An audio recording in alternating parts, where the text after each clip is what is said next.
sentados mesmo.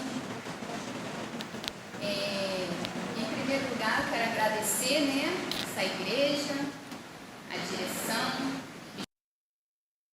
sua esposa, a pastora Carla, pela confiança, também a pastora Tatiane Dulce, toda a equipe, o evangelista Leonardo, pela confiança de estar novamente aqui trazendo a palavra do Senhor e compartilhando com a igreja aquilo que o Senhor fala conosco.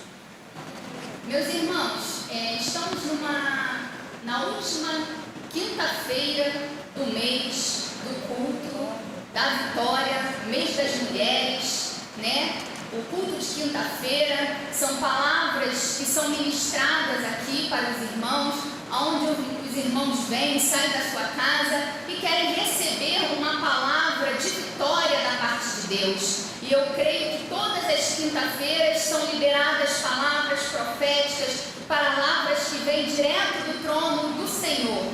E não vai ser diferente nesta quinta-feira. Todas as terças, durante todo o mês de março, mês das mulheres, mulheres vindo aqui ministrando a palavra do Senhor, e o Senhor tem usado as mulheres profetas aqui nesse mês.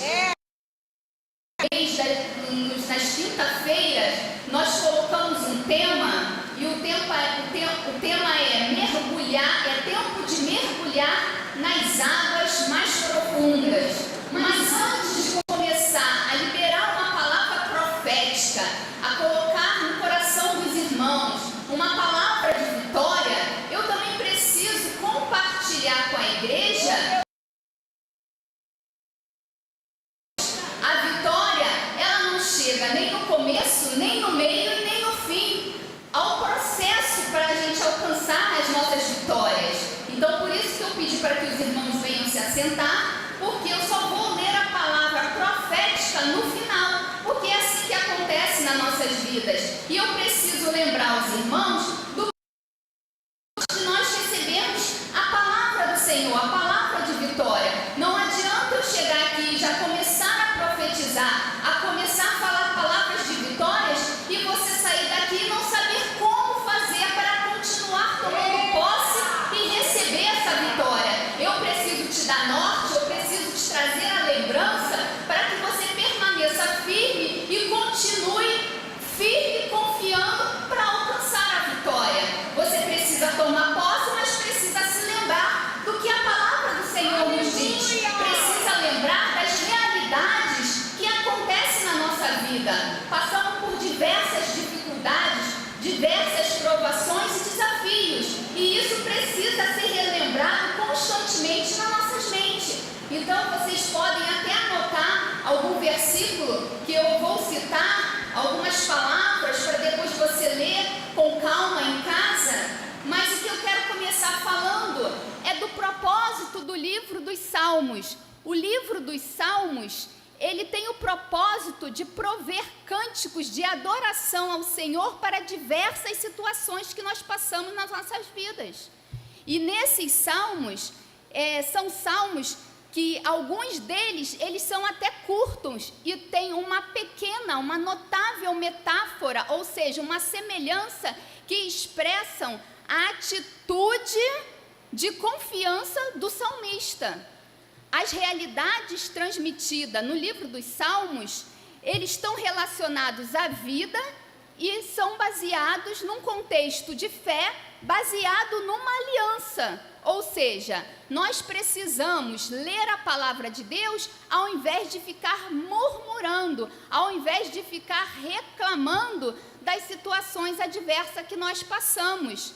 Porque através do livro dos Salmos, ele vai nos trazer consolo para a nossa alma, traz refrigério para a nossa mente, e com essa atitude de louvor e adoração a Deus, eu falo para o Senhor que eu estou confiando nele, apesar das situações adversas, apesar dos caos que nós estamos passando.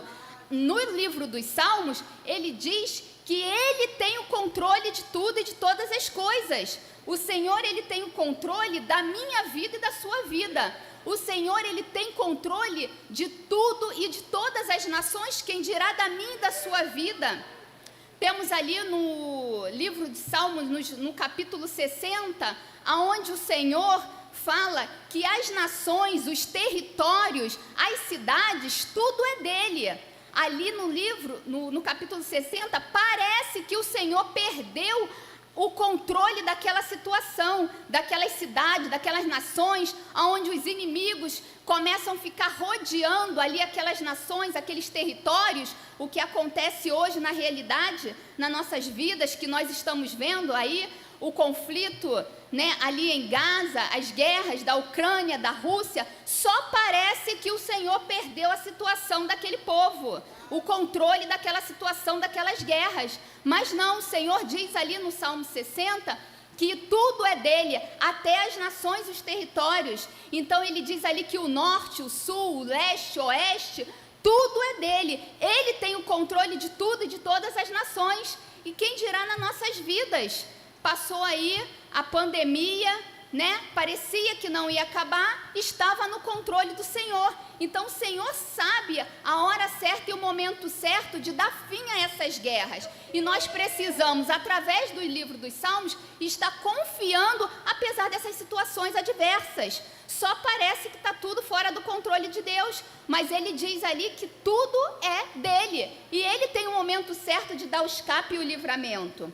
Nós temos aqui um exemplo também no Salmos 91, no versículo 7, onde ele diz que 1000 cairão ao teu lado e 10.000 à tua direita, mas tu não serás atingido. O que esse versículo nos quer dizer? Que o Senhor, ele não nos promete um mundo fora dos perigos, mas ele promete que está conosco nos perigos, nessas adversidades, nessas situações, nesses caos que eu e vocês estamos passando, pelos problemas, essas adversidades, ele está conosco ali. E o livro dos Salmos quer nos trazer essa confiança no Senhor. A atitude do salmista, quando eleva os lábios deles para louvar ao Senhor, ele que está dizendo que apesar das situações, apesar dessas guerras, apesar desses conflitos, ele está conosco. E é isso que o Senhor requer de nós, que nós venhamos confiar nele, apesar das situações adversas.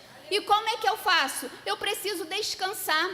Descansar é confiar. Aqui como diz aqui no versículo 1 do mesmo capítulo 91 que eu li aqui, de 1000 cairão ao teu lado, 10.000 à tua direita, no primeiro versículo ele já diz assim: aquele não é todo, é aquele que habita no esconderijo do Altíssimo, a sombra do Onipotente descansará. Então eu preciso descansar sabendo que isso tudo terá fim. Isso tudo está no controle do Senhor. E como eu vejo também que Ele está no controle de tudo, não só das nações, da nossa vida, mas também nesses sofrimentos que eu e você passamos. Cada um tem uma luta diferente. Eu agora vou aqui relembrar os irmãos o propósito aqui no livro de Jó. O propósito do livro de Jó é o quê? É explorar os limites de sofrimento do justo e também apresentar possíveis. Ele não fala que apresenta uma explicação certa, definida. São possíveis explicações por que o justo sofre. Você já conhece aqui a história de Jó, todo mundo sabe. Deus, então, ali ele permite que Deus e Satanás, eles travam ali um desafio que implicava o quê? Em testar a fé de Jó. E aí os amigos de Jó, conselheiros de Jó, acusavam Jó de quê? De servir a Deus pelas bênçãos materiais. Mas eles estavam enganados. Eles não estavam servindo pelo que ele tinha, que ele possuía, mas ele cria no Senhor. Então, ali naquela luta de testar a fé de Jó, os amigos deles pensavam que o tamanho, né, do sofrimento de Jó estava proporcional ao seu pecado. E Jó não consegue explicar por que um justo sofre enquanto que os ímpios desfrutam de bênçãos materiais. E não consegue também explicar aos seus amigos o porquê de tanta dor que ele passava. Ele só sabia que o seu sofrimento estava dentro da vontade soberana de Deus e que Deus só queria dele confiança e lealdade. Então ele acreditava nisso, porque ele não conseguiu explicar porque tanto ele sofria. Então, às vezes, você fica aí imaginando, querendo, às vezes, tentar descobrir ou tentar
esse sofrimento que você está passando, esse desafio que está grande na sua vida, só parece, porque não parecia que depois foi tudo restituído, mas teve um processo, teve uma etapa, uma sequência do seu sofrimento.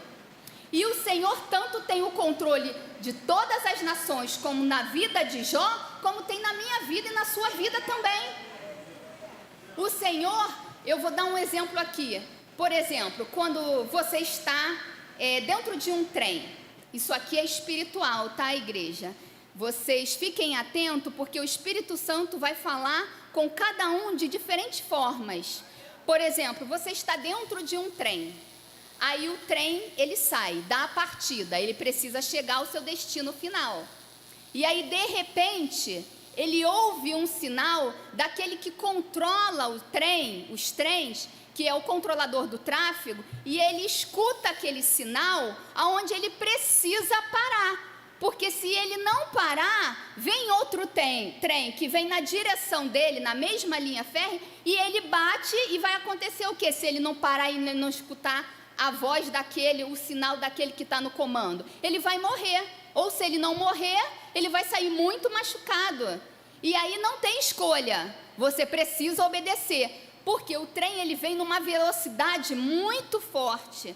E ele não consegue enxergar o que vem ali na frente. Lá na frente, está muito distante, mas aquele que controla os trens, esse tem o controle de ver o que vem lá na frente. Então ele te dá um sinal para você parar. Porque se você não parar, você vai quebrar, você vai morrer, você vai se machucar.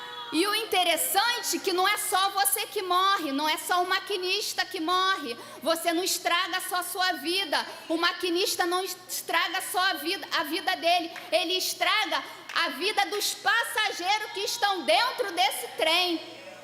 E aí quando não estragam, ficam muito machucados. Ou às vezes o trem vem numa direção e aquele que controla o trem, aquele que controla a minha e a tua vida, te dá um sinal para que você pare, ou seja, para que o trem pare.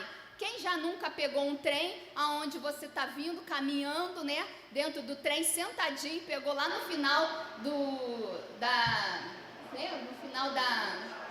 da estação? Eu já peguei muito, trabalhei muitos anos lá no centro da cidade, já aconteceu várias vezes isso comigo. Você está sentadinho, aí chega ali em Deodoro, vamos supor, aí você escuta o sinal que o trem vai sofrer uma avaria, precisa de uma manutenção, vai ficar alguns minutos parado. Aí eu tô lá sentadinha, aí escuto esse sinal, poxa, quero chegar no meu destino mais rápido, na minha casa, tô cansada. Aí eu ouço que o trem da outra plataforma vai dar o destino, aí você sai correndo porque você quer chegar rápido. Aí você muda a sua direção. Você estava ali, você foi para o outro porque você quer chegar logo em casa. Aí você muda. Aí quando você muda, você fica já em pé, porque você já não pegou no ponto final, já está ali em pé no trem. acontece? Aquele trem também emite um sinal. Esse trem não dará partida, vai sofrer uma avaria. Aí aonde você estava sentado, que você pulou para o outro, daqui a pouco você vê aonde você estava sentado, o trem partindo. O que significa isso? Você deveria aguardar e esperar o momento certo, que quando você para, ele mesmo vai dar continuidade, vai dar outro sinal para você continuar prosseguindo e chegar no destino final. Mas pela pressa, né? Porque não quer aguardar o momento certo de voltar da partida, você acaba mudando de direção e ainda por cima perde a bênção. Aí se arrepende, aí já era, o trem já deu a partida. Então isso aqui é um exemplo que o Espírito Santo está falando aqui com a igreja, que tem horas e momentos da nossa vida que não adianta, porque você acha que tem o controle da sua vida, mas quem tem o controle da sua vida é o Senhor. É Ele que te manda você parar, é Ele que manda você continuar, porque se você não parar de um jeito ou do outro, Ele faz você parar. E a gente precisa entender que esse controle não está na minha mão e nem na sua, até só parece que Ele perdeu o controle, mas até da minha vida e da tua vida, quem manda e tem o controle é o Senhor. E aí é por isso que eu comecei falando, lembrando a igreja, diante de derramar aqui uma palavra profética da parte de Deus, trazendo para a igreja a lembrança das palavras que estão contidas neste livro como exemplos também, para que você venha continuar, mesmo que passando por alguma dificuldade, você continue aqui confiando no Senhor, porque senão você não consegue tomar a posse da palavra, receber a palavra profética e aguardar no tempo certo de Deus.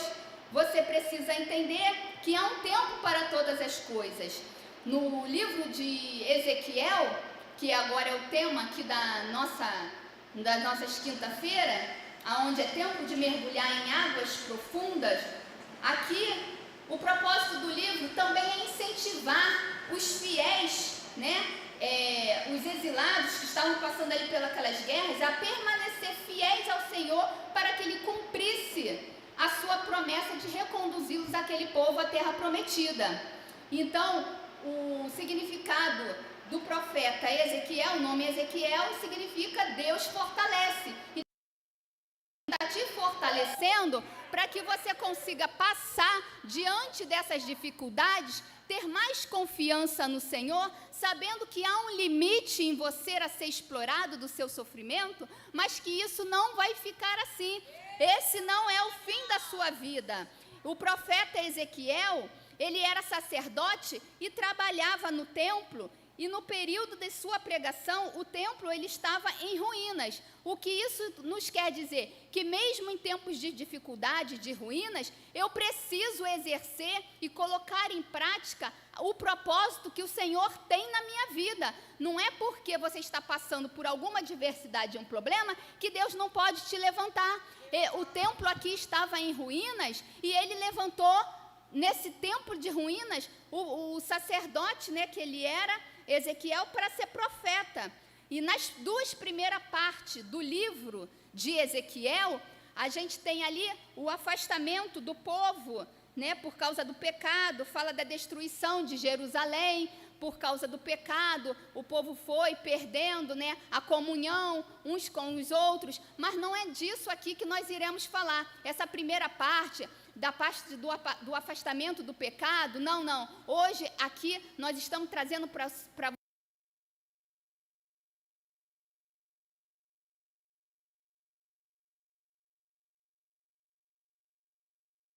Deus.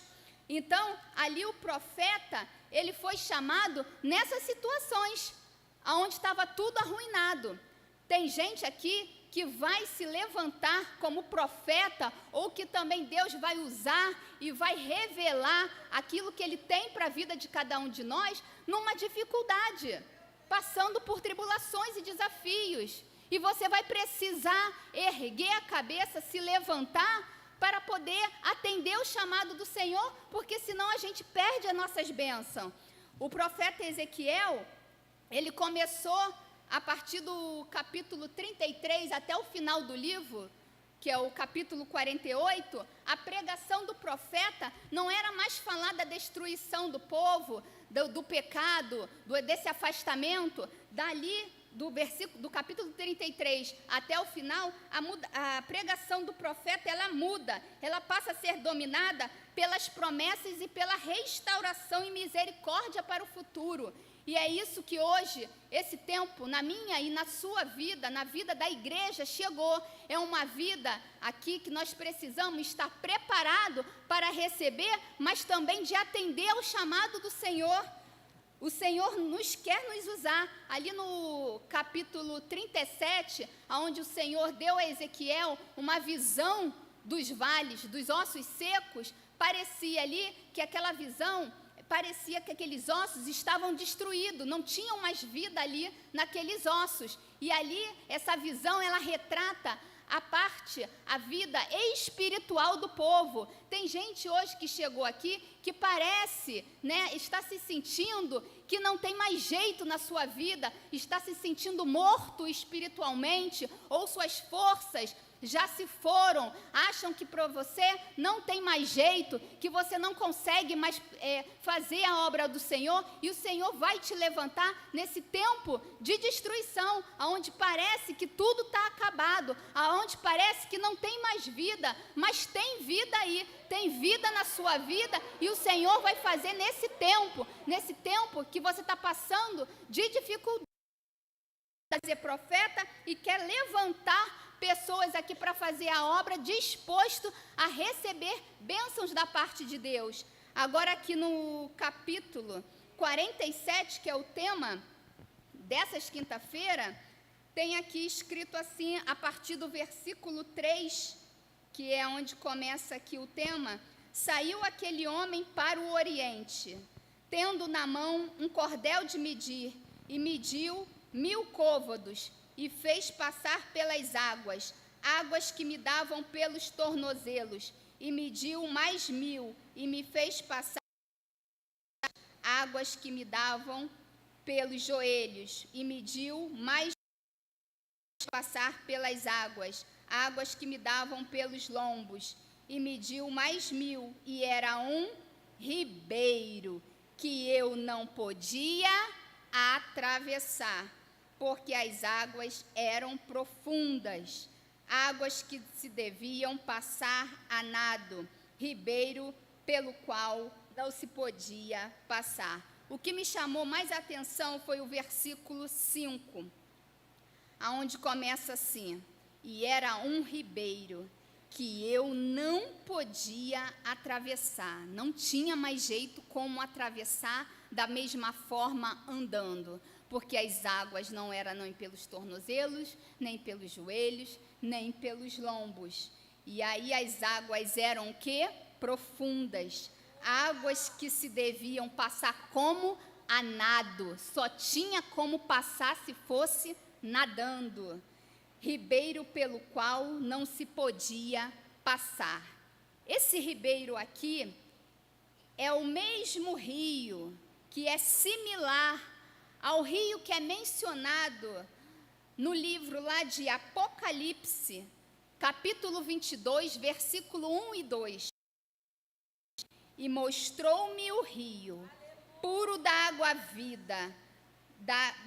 da vida, claro como cristal, que procedia do trono de Deus e do Cordeiro. Versículo 2. No meio da sua praça e de uma e da outra banda do rio estava a árvore da vida, que produz 12 frutos, dando seu fruto de mês em mês, e as folhas da árvore são para a saúde das nações. O que eu vejo aqui, esse rio, ele está disponível aqui na frente, no meio da igreja, no meio desse altar. E esse rio simboliza um rio que cura sua alma, que cura sua mente, que cura suas emoções, que cura o seu corpo físico. É um rio que desce desse altar e que desce também do trono do Senhor, que desce como rio e vai jorrando pela igreja e desce também sobre a sua igreja, bênçãos da parte do trono do Senhor para mim e para a tua vida.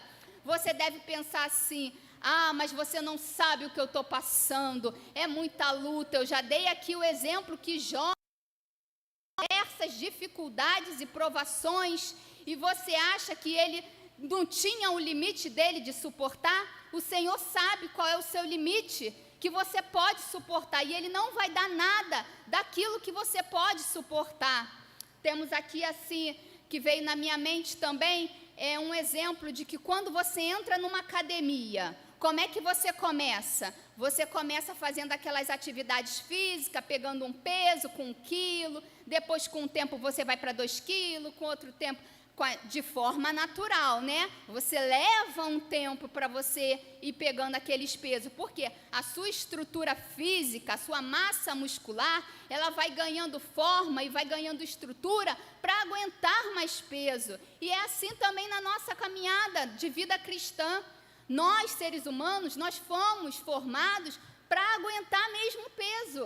E na nossa vida espiritual não é diferente. Quando você começou a caminhar, você suportava, tinha um nível de suportar as dores e as provações. Hoje, com o tempo, com o caminhar dentro da igreja, com o tempo de evangelho, você começa agora a ter uma outra maturidade.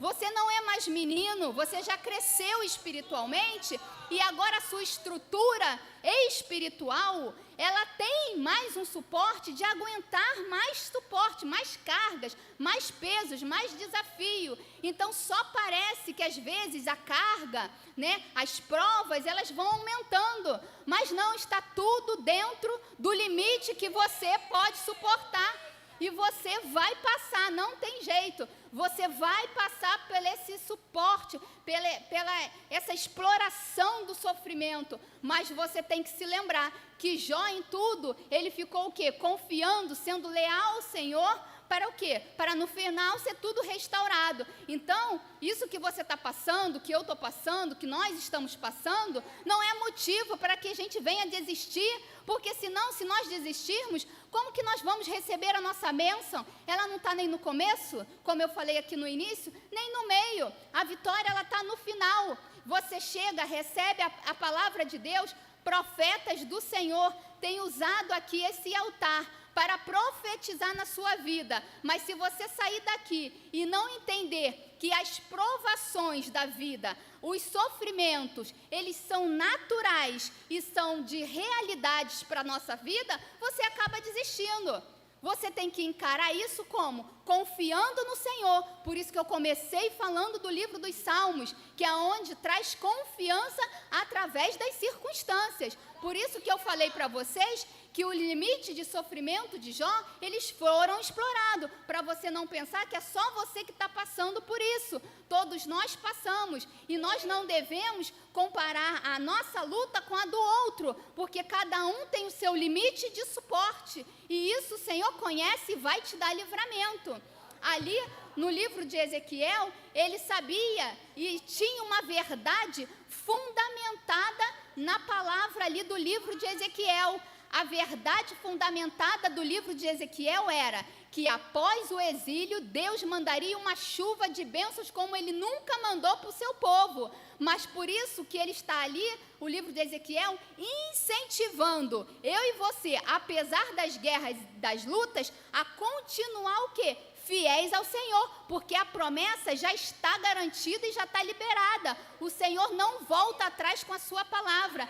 E esse tempo é um tempo de mergulhar nessas águas, mergulhar no rio, que é o rio que representa a vida de Deus. Quando você chegar e mudar a sua posição e mergulhar nessas águas, as bênçãos do Senhor vão chegar na sua vida. Mas você precisa fazer o quê? Mergulhar. Aí tu fala assim, mas tu não sabe o que eu estou passando. Não tem jeito, não tem como mergulhar. Mas na palavra está dizendo que desse jeito que nós continuamos a fazer a vontade de Deus, não dá mais. Não dá mais para andar, porque as águas já se tomaram. Aqui há um rio, só você mergulhando. Mergulhar o quê? Significa você ir mais fundo. ter um relacionamento com Deus maior, mais fundo, mas não estou aguentando, eu não sei como fazer, eu não sei nadar. Você não sabe nadar? Também não sei não. Aí sabe o que a gente faz? Mão de outro profeta, chama outro Ezequiel, que tem a mesma fé, que está com o mesmo pensamento de você, segura na mão dele e mergulha nesse rio, mergulha, porque as bênçãos vão descer na sua vida. Há uma chuva de bênção de Deus para ser derramada sobre a igreja, mas você precisa mudar o seu posicionamento e mergulhar nessas águas. Vai mergulhar desse jeito mesmo, com problema, com dificuldade, sem saber nadar, sem saber como mergulhar, porque aqui, quando você vai na praia e você não sabe entrar no mar e tem medo daquele mar, daquelas águas, o que você faz quando você está com uma pessoa que sabe mergulhar? A pessoa fala assim, vem, seguro na tua mão, tu vai comigo. Aí tu vai, né? Com todo medo, mas tu tá na praia, tu quer mergulhar, quer esparecer a cabeça, aí fala assim, não, eu vou, tô cheio de medo, né, mas vai, segura e mergulha, e quando você mergulha, você gosta, já reparou? Mesmo sem saber nadar, você gosta, por quê? Porque traz alívio, você refrigera, e não é diferente na casa do Senhor. Você quando mergulhar, mesmo com medo, mesmo sem saber mergulhar, vocês estão ligados, né? Porque isso é espiritual. Mergulhar significa ir mais fundo no relacionamento com o Senhor, ir mais fundo nessa chamada que o Senhor já te falou, o Senhor já te deu sinal, o Senhor já falou contigo, que você precisa ir mais fundo e você está com medo. Não tem problema não, vai com medo mesmo. Pode ir com medo, é para ir com medo mesmo. Depois você vai até largar a mão do seu amigo ali, profeta, que te ajudou. Por quê? Porque você já vai saber nadar. Você vai sozinho, quando ele vê, você já está lá longe. E sabe de uma coisa? Você sabia que depois que você nadar e mergulhar, você vai gostar? No início dá medo. Isso dá medo? Porque você não sabe, nem eu, não sei mergulhar, não sei nadar. Aí dá medo, tu não sabe. Mas depois que você devagarzinho, ou aí tem uma pessoa ali que tem que segurar na mão, gente. Tem que segurar na mão de alguém. Porque você vai nadar, você não sabe. Não pode fazer assim sozinho, não. Tem que perguntar, tem que chamar alguém para te ajudar, para mergulhar. O que não pode é não mergulhar nessas águas, porque essas águas estão disponíveis hoje aqui. O Senhor está derramando durante todo esse mês palavras proféticas da parte do Senhor. E se você não tomar o posicionamento, mesmo com dificuldade, você vai perder a bênção que já está pronto lá no trono do Senhor para descer na sua vida. E você só precisa mergulhar, é só isso. Vai com medo mesmo, a gente precisa ir com medo, porque essas águas nos traz refrigério. E é Ele que nos garante a vitória. Eu gostei muito aqui que o pessoal aqui do louvor, né, começou a cantar. Eu falei assim, Senhor, é isso mesmo. Eu vejo uma pequena nuvem do tamanho da mão de um homem, mas este é o sinal que a tua chuva vai descer. A chuva do Senhor vai descer sobre a igreja. Mas por mais que eu saiba que eu preciso confiar no Senhor, que eu vou passar, né, naquele limite de sofrimento, assim como Jó passou, mas teve vitória, eu também preciso entender que eu preciso mergulhar. Não é só porque eu sei que Ele está no controle de tudo, das nações, da minha vida, que eu vou ficar de braço cruzado. Eu não posso ficar assim, o Senhor quer mais. Então nós devemos tomar cuidado naquilo que a gente dá de resposta para o Senhor. O Senhor já te chamou quantas vezes? Mas Ele está despertando esse tempo de mergulhar, um tempo de renovação para a vida espiritual em primeiro lugar, e depois para todas as outras coisas que você precisa receber na tua vida. E existem milhares e centenas de coisas que você pede ao Senhor, e é só preciso mergulhar nessas águas. E as águas hoje estão disponíveis aqui neste lugar. E eu profetizo na sua vida, em nome de Jesus, que depois que você mergulhar, mesmo indo com medo, você vai receber grandes bênçãos e grandes vitórias que estão preparadas no trono de Deus para a sua vida. Mas você só precisa mudar o posicionamento de entrar nas águas, porque dessa mesma forma, somente andando não vai dar. Até porque eu nem sei o que pode acontecer, porque o mar já está cheio e agora só nado. Mas eu sei que nadando as coisas vão acontecer. As coisas serão liberadas do trono de Deus, chuva de bênção. E eu agradeço a oportunidade em nome de Jesus.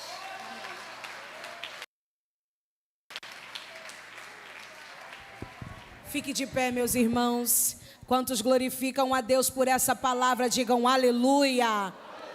Oh, glória a Deus. Quantos já estão profundas, digam glória a Deus. Aleluia. Curve sua cabeça por um minuto, a igreja orando. Você por essa noite, por essas portas, aleluia, que ainda não confessou a Jesus como teu Salvador. Agora é a tua oportunidade.